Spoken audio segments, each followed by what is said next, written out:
इसी बीच एक और बड़ी खबर आपको बता दें कि गुरुग्राम में भी अब हिंसा बढ़ने की खबर सामने आ चुकी है। गुरुग्राम के ऐसे कई इलाके हैं जहां पर 200 से ज्यादा लोग पहुंचे हुए हैं बोतलों में पेट्रोल लेकर, और सबसे बड़ी बात यह कि गाड़ियों को लगातार निशाना बनाया जा रहा है।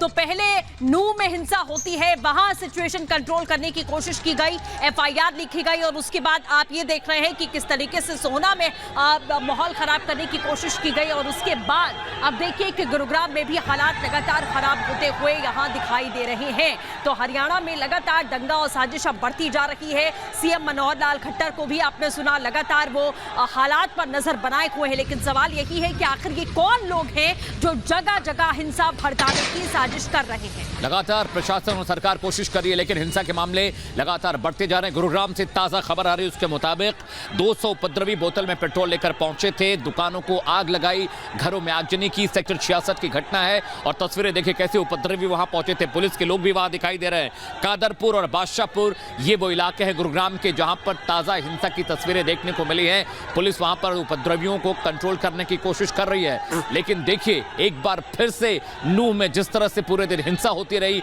आगजनी होती रही, घरों को आग लगाई गई, दुकानों को आग लगाई गई, अस्पताल में तोड़फोड़ की गई, 5 लोगों की मौत हुई है, 44 FIR दर्ज हुई हैं, 70 लोग अभी तक गिरफ्तार हुए हैं। उसके बाद देखिए अब ये जो हिंसा की आग है गुरुग्राम पहुंच चुकी है।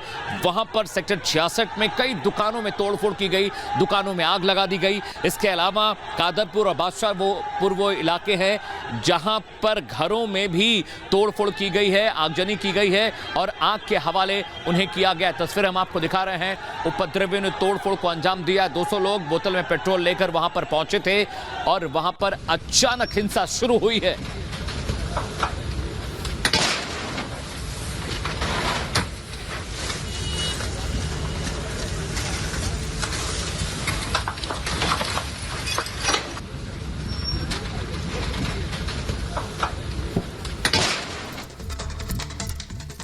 तो लगातार आप देख रहे हैं कि जिस तरीके से नूह में बवाल भड़का और उसके बाद इलाके को लगातार शांति पूर्ण माहौल वहां पर बना रहे, ये कोशिश प्रशासन की ओर से की गई। लेकिन अभी भी आपको बता दें कि गुरुग्राम में और सोहना में भी आप हालात लगातार देख रहे हैं कि किस तरीके से भड़कते हुए नजर आ रहे हैं। लेकिन इस मामले को लेकर सियासत भी लगातार जारी है। देखिए इस रिपोर्ट में।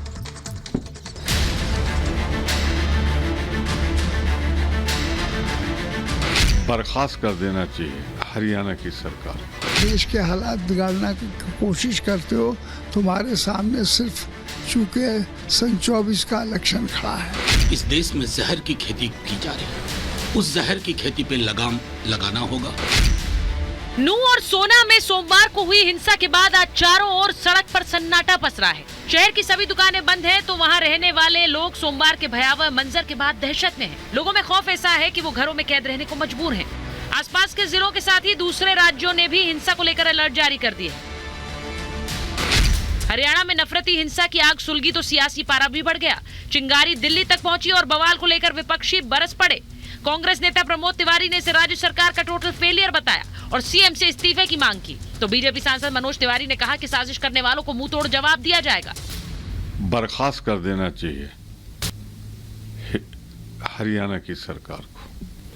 इतना बड़ा भयानक दंगा, कितनी गाड़ियां चली, कितनी संपत्ति नष्ट हुई, कितने लोग घायल हुए और इतने लंबे स्तर पर सुनियोजित ढंग से साजिश थी।